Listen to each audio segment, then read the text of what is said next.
Anak, come here. Oh, come here. Magandang gabi po sa ating lahat. Palakpakan nga po natin ang ating Panginoon.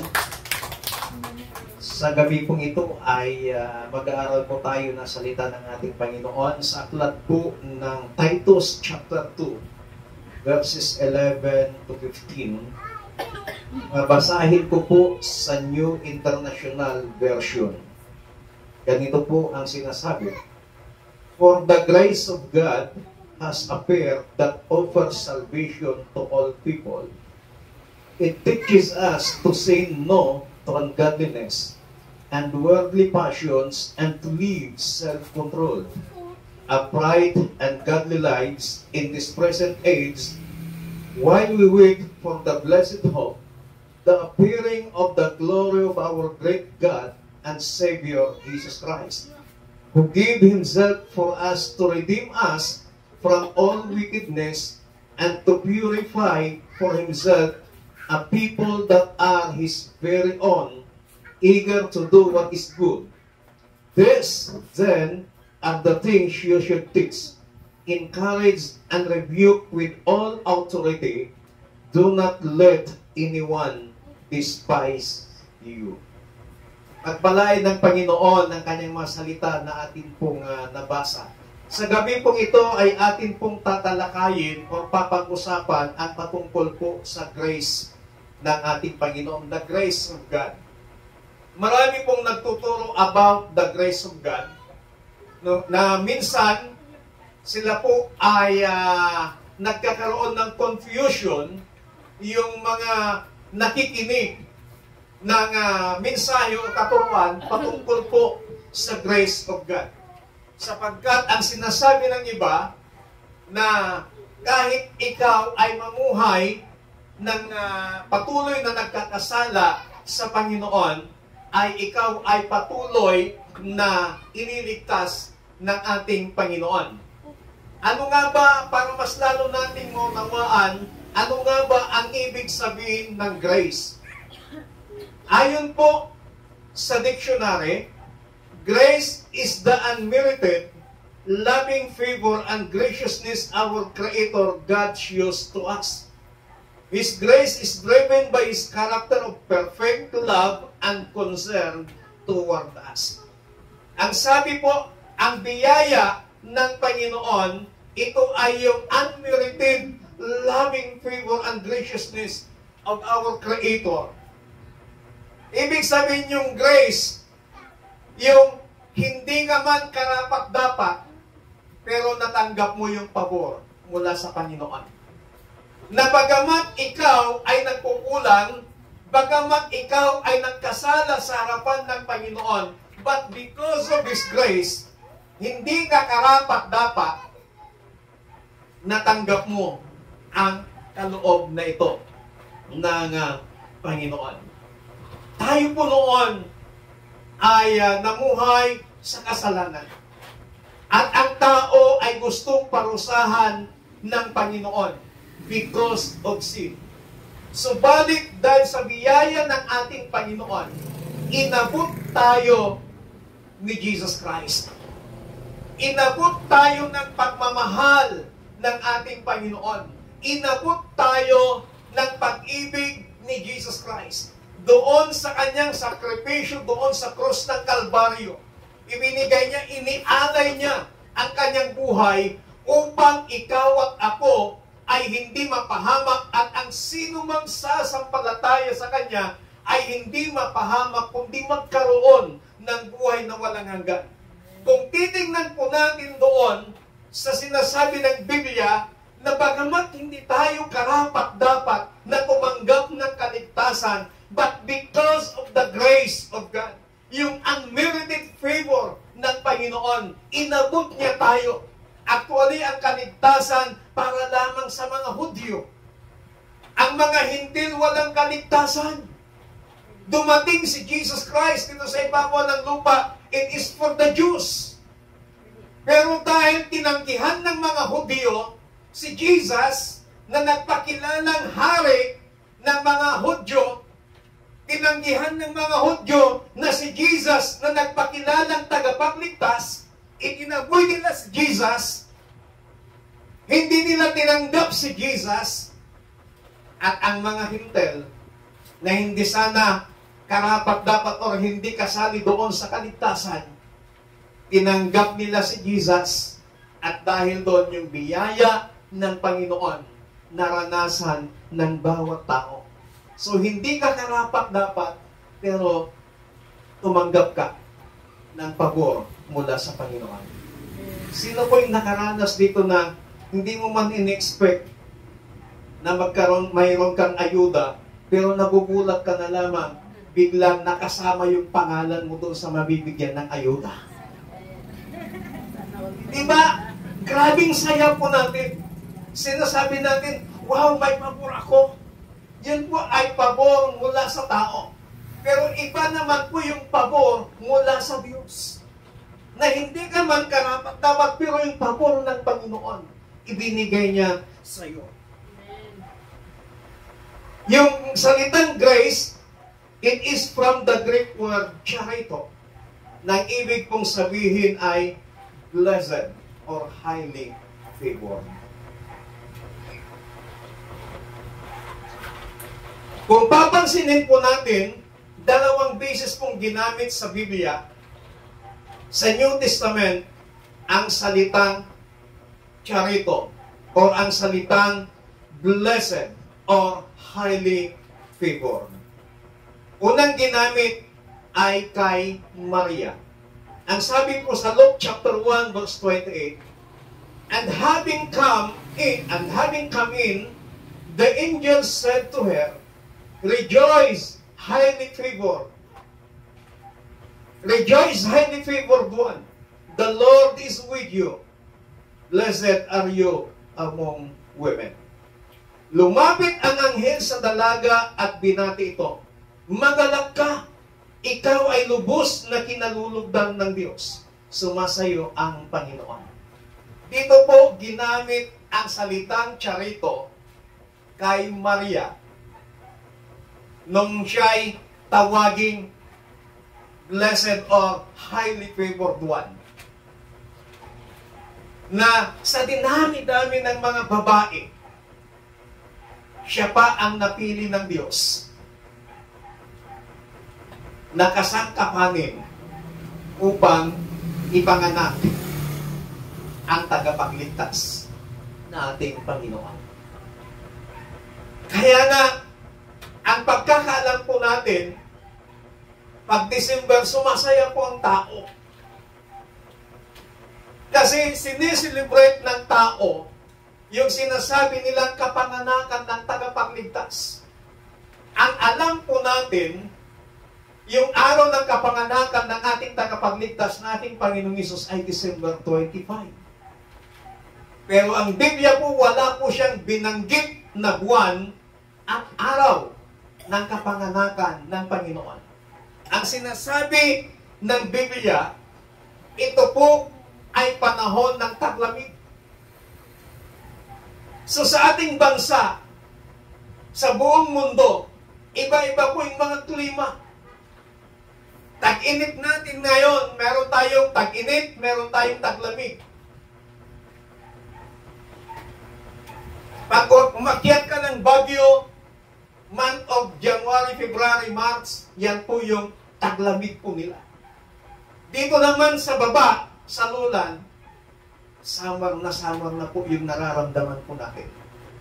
So, paano mo masasabi na December 25 yung kapanganakan ng ating Panginoong Hesus? Kung ang Biblia ay very silent, wala siyang dinitalye na buwan at petsa. Pero, ang magandang balita doon, hindi po mahalaga kung anong buwan, anong araw ipinanganak ang ating tagapagligtas. Ang magandang balita, dumating ang tagapagligtas. At kahit hindi tayo karapat-dapat, yung pabor ng Panginoon, naranasan po natin. Amen. Pangalawang ginamit yung salitang charito ay sa mga mananampalataya. Ang sabi po ng Ephesians chapter 1 verse 6, to the praise of the glory of His grace, by which He made us accepted in the Beloved. Tayo po ay tinanggap yung salitang accepted. It is from the Greek word charito, nang ibig sabihin highly favored or lubos na kinalulugdan or pinagpala ng ating Panginoon. Lagi po nating tandaan, mga kapatid, nang dahil kay Kristo, tayo ay lubos na kinalugdan. Dahil kay Kristo, tayo po ay lubos na pinagpala ng ating Panginoon. Dahil kay Kristo, ikaw ay highly favored. Highly favored. Ikaw ay blessed. Ikaw ay pinagpala. So, ibig sabihin, ikaw ay charito. Sabihin nga natin, I am blessed. I am blessed. I am highly favored. I am highly favored. And I am charito. I am charito. Palakpakan natin ang Panginoon. Lagi po nating tandaan na dahil kay Kristo, ipinagkaloob na ng Diyos ang kanyang pabor at pagpapala po sa atin. Di ba napakaganda? Dahil kay Kristo, ipinagkaloob ng Diyos ang kanyang pagpapala at mga pabor sa atin. Ang tao kapag nakakakuha ng pabor sa kapwa niya tao, especially sa mga may katungkulan sa pamahalaan, ang saya-saya ng tao yan. Mas lalong higit na maging masaya ka dahil kay Kristo, ang lahat ng pagpapala at pabor ng Diyos ay ibinigay niya sa iyo. Anong mga pagpapalang yun? Pagpapalang material, pagpapalang financial, pagpapalang spiritual, ibinigay ng Panginoon sa iyo. Kaya kung ikaw ay nararanasan mo yung pabor ng Diyos, kapatid, susunod na rin yan yung pabor ng tao.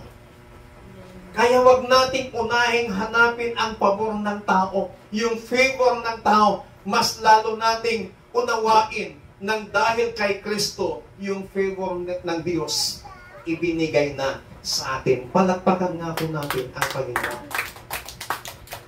Kaya dapat po nating paniwalaan mula sa ating mga puso na lahat ng pagpapala ng Panginoon, lahat ng pabor ng Panginoon, ibinigay na po niya sa atin. Kapag tayo po ay dumadalangin, dinidinig tayo ng Panginoon. That is favor of God. Kapag tayo ay may sakit, humihingi tayo ng kagalingan sa Panginoon. Pinapagaling tayo ng Diyos. That is favor of God. Pag wala kang pangangailangan, humihingi ka sa Panginoon ng pangangailangan mo. Ibinibigay naman niya. That is favor of God. Minsan, ang pagkakaunawa po natin, hindi naman galing sa Diyos. Yung mga pagpapalang material, pagpapalang financial, ang filosofiya ng tao, pinagpakuran ko naman ito, pinagtrabahuan ko naman, papaanong nanggaling sa Diyos ito? Kapatid, kung hindi ka binigyan ng Panginoon ng lakas, hindi ka makakapagtrabaho. Kung hindi ka binigyan ng Panginoon ng trabaho, wala kang tatanggaping sahod galing sa trabaho mo para matustusan, masuklayan ang pangangailangan ng pamilya mo. Ibig sabihin, lahat ng tinatangkilik natin, lahat ng nararanasan natin dito sa ibabaw ng lupa, that is favor of God. Kaya ang sabi ng Biblia, wala tayong dapat may pagmalaki. Sapagkat ang lahat ng ating nararanasan, yan ay biyaya ng ating Panginoon. Yan ay grace ni God. Yan ang pagpapala. Yan ang pabor ng Diyos sa bawat tao, lalong-lalo na sa mga sumasampalataya sa Kanya. Amen. Naranasan po ba natin pag sinabi pa nating pabor? Ang sabi ng Biblia, no worship, no rain. Pag walang pagsamba, walang ulan. Pero bakit bumubuhos ang ulan? Napatiyog na ng lugar na kakaunti lamang yung sumasamba sa Panginoon. Napapatakan ng ulan dahil sa pabor ng Diyos.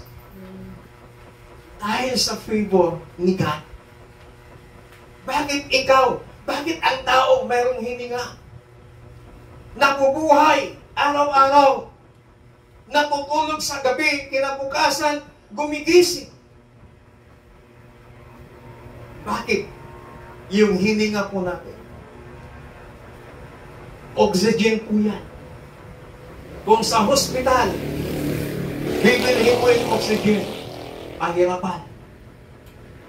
Lalo na pag mga government hospital, kung saan-saan ka maghanap ng oxygen na kailangan para doon sa pasyente na naghihingalo na kailangan magkaroon, masalpakan ng oxygen para matulungan na siya'y makahinga. Kamahal po nun. Pero bakit? Ang tao, merong hininga. That is the favor of God. Maraming tao na nagsasabi, ang sama-sama nila. Bakit hindi na lamang lilipulin ng Diyos ang mga masasama? Bakit hindi na lamang lilipulin ng Diyos yung mga taong sinungaling? At ang mga matitira na lamang ay ang mga mababait na tao. Di sana walang problema ang ating bansa, walang problema ang isang bayan, walang problema ang isang lugar. Kasi nilipol ng Diyos yung mga masasama. Bakit? Sabi po nila. Alam niyo ho, that is the favor of God. Bakit ko sinabing dahil sa pabor ng Diyos? Kasi ang gusto ng Diyos, ayon sa kanyang masalita, na lahat ng tao ay maligtas. Kaya binibigyan niya ng pagkakataon ang bawat tao na magbalik loob sa ating Panginoon. Kahit gaano man po kasama ang tao, kapatid, kaibigan, because of the grace of God, hindi man siya karapat-dapat sa paningin po natin. Pero dahil sa biyaya ng ating Panginoon, kayang-kayang abutin ng Diyos siya. Ikaw nga at ako, inabot ng Panginoon, inabot ng biyaya ng Panginoon. Kaya, ang lahat ng tao, habang nabubuhay, may pag-asa hanggat merong biyaya, hanggat merong grace ang ating Panginoon. Palagpagan natin ang Diyos. Kung minsan, ang hirap paniwalaan ng tao na siya ay pinagpala. Even Christians. Pastor, paano mong sabihin na ako ay pinagpala ng Panginoon? Paano mong sabihin na ako ay pinapaboran ng Panginoon? Tingnan mo nga yung buhay ko, ang hirap-hirap. Ang alam lang po kasi nating pinagpala ay mga material na bagay. Ang alam lang po kasi nating pinagpala yung maraming pera. Pero, pag ikaw ay pinagpala ng Panginoon, lahat na ng aspeto ng buhay ng tao, mula po sa physical, mula po sa material, mula po sa spiritual, pinagpala ka ng Panginoon. Kailangan lamang pong sanayin ng ating puso. May filosofya po ang tao na to see is to believe.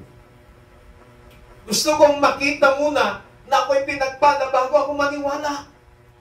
Pero sinasabi na mismo ng salita ng Panginoon na ikaw ay pinagpala. Ikaw ay lubos na kinalulugdan ng Panginoon. Ibig sabihin, kapag ikaw ay lubos na kinalulugdan ng Panginoon, you are highly favored. para mas lalo nating lunawaan ng salitang lubos na kinalulugdan ng Panginoon. Ibig sabihin yung kanyang paningin ay nakatuon sa bawat isa po sa atin 24/7. Why? Ang sinasabi ng Biblia, we are the apple of the eyes of God. Tayo po yung alintatao iti mata ni Apo Diyos. Kapag sinabi nating apple of the eyes, hindi ka pwedeng malingat sa paningin ng Panginoon. Ikaw ay prioridad ng Panginoon. Sabihin mo nga sa katabi mo, prioridad ka ng Diyos.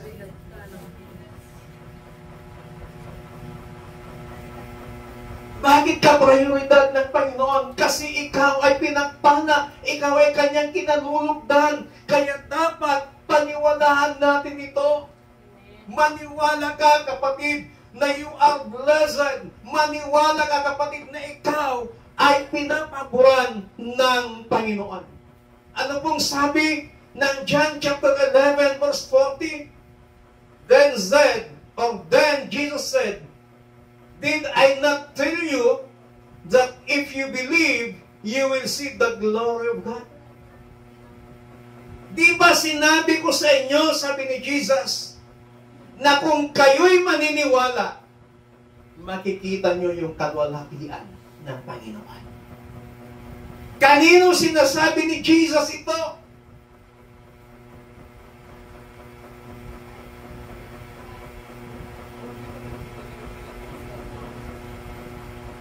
Kina Maria, kina Marta. Di ba mapapansin po natin the context of John chapter 11 ay namatay ang kanilang kapatid na si Lazarus. Si Lazaro, ito yung matalik na kaibigan ni Jesus. Nung may sakit si Lazaro, ipinatawag si Jesus. Pero, yung pagdating ni Jesus sa kanilang tahanan para pagalingin, natagalan. Dumating si Jesus sa tahanan ni Maria.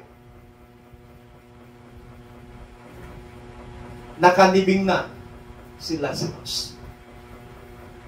Anong sabi ni Maria kay Jesus? Kung mas maaga ka lang sana na dumating, sana hindi namatay yung aming kapatid. Kayang sabi ni Jesus sa kanila,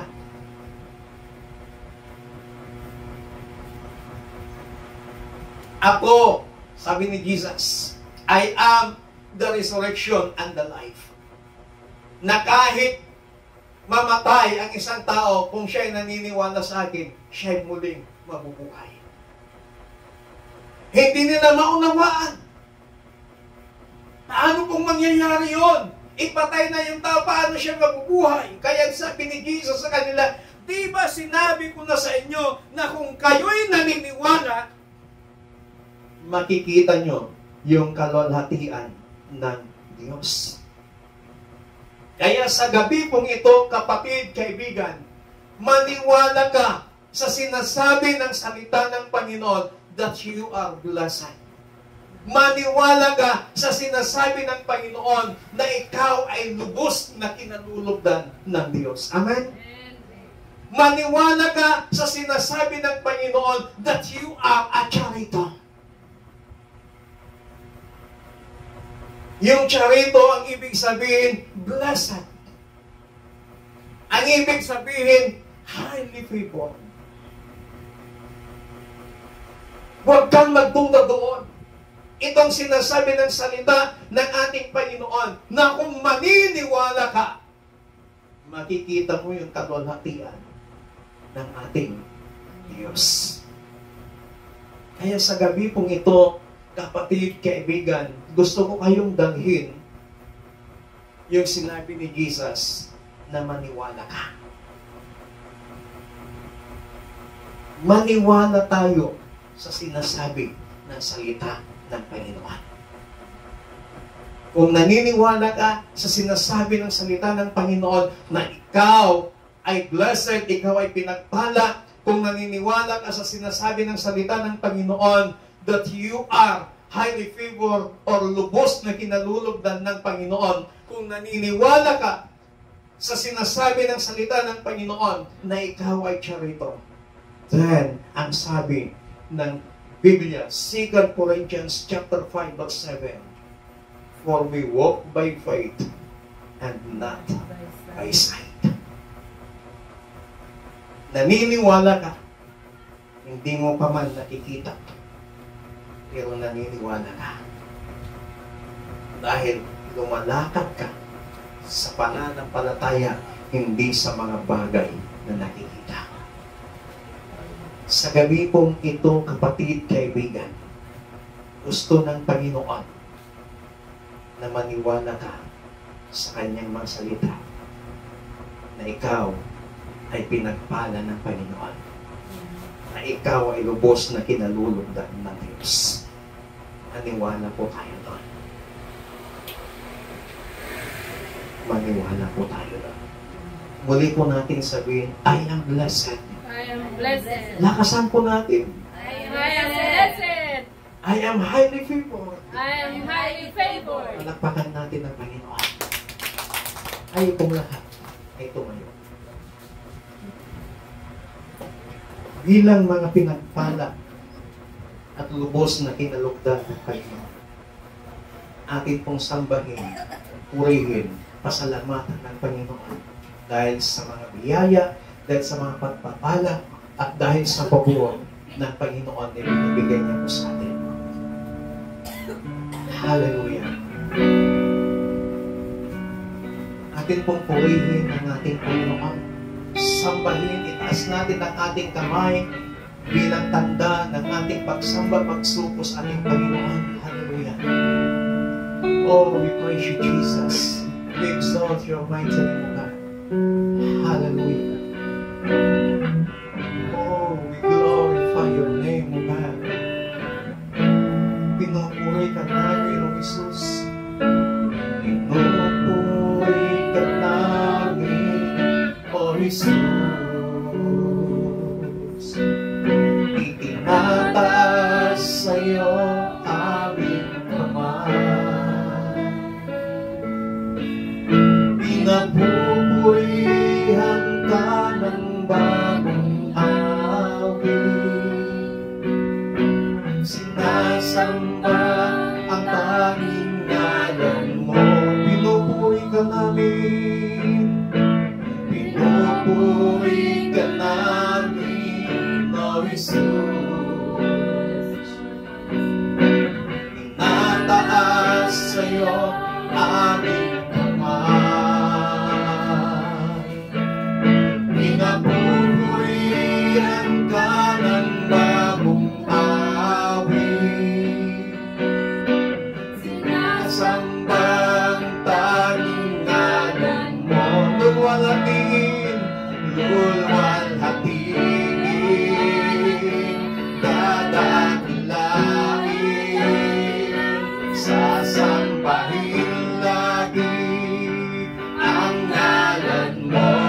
Luwalhatiin, yes Lord, hallelujah, sasambahin ang ngalan mo. Luwalhatiin, yes God.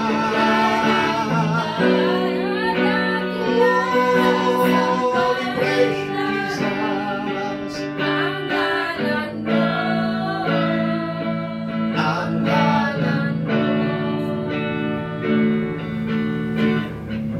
Panginoon, maraming salamat sa iyong mga salita. Ipinaalam mo sa bawat isa sa amin that we are blessed. We are highly favored because of your grace, O God. Ang aming panalangin, Panginoon, tulungan mo kaming maniwala sa iyong mga salita. Tulungan mo kaming maniwala sa sinabi mo that we are blessed, we are highly favored. Panginoon, sa gabi pong ito, kung may pag-aalinlangan, pagtutunan aming mga puso, na kami ay iyong pinagpala, na kami ay lubos na kinalulugdan mo, dakilang Diyos, tanggalin mo ang mga duda, tanggalin mo ang pag-aalinlangan sa aming mga puso mula sa gabing ito. Banal na Espiritu, inanyayahan ka namin, manahan ka sa aming mga puso. Manahan ka sa aming mga puso, palakasin mo ang aming pananampalataya, palakasin mo ang aming buhay espiritual, palakasin mo kami, Panginoon, upang mas lalo pa kaming magtiwala, mas lalo pa kaming maniwala sa iyo, Panginoon. Sinabi mo sa inyong masalita na kung kami magtitiwala, na kung kami ay maniniwala sa iyo, makikita namin ang iyong kalulakihan. Panginoon, sa gabi ito, iparanas mo ang iyong kalulakihan, iparanas mo ang iyong kapangyarihan sa buhay ng bawat isa na mga naniniwala sa iyo, naniniwala sa mga salita mo, naniniwala sa mga pangako mo. Panginoon, sa gabi ito, huwag mo silang bibiguin, Panginoon. Maranasan nilang yung pag-uwa, maranasan nilang yung biyaya. Salamat po sa iyong biyaya, Panginoon. Salamat po. Salamat po marami. We give you all the glory, praises and thanksgiving in Jesus Christ. Mighty name we pray. Everybody says, Amen! Palakpakan natin ng malakas ang Panginoon. Hallelujah!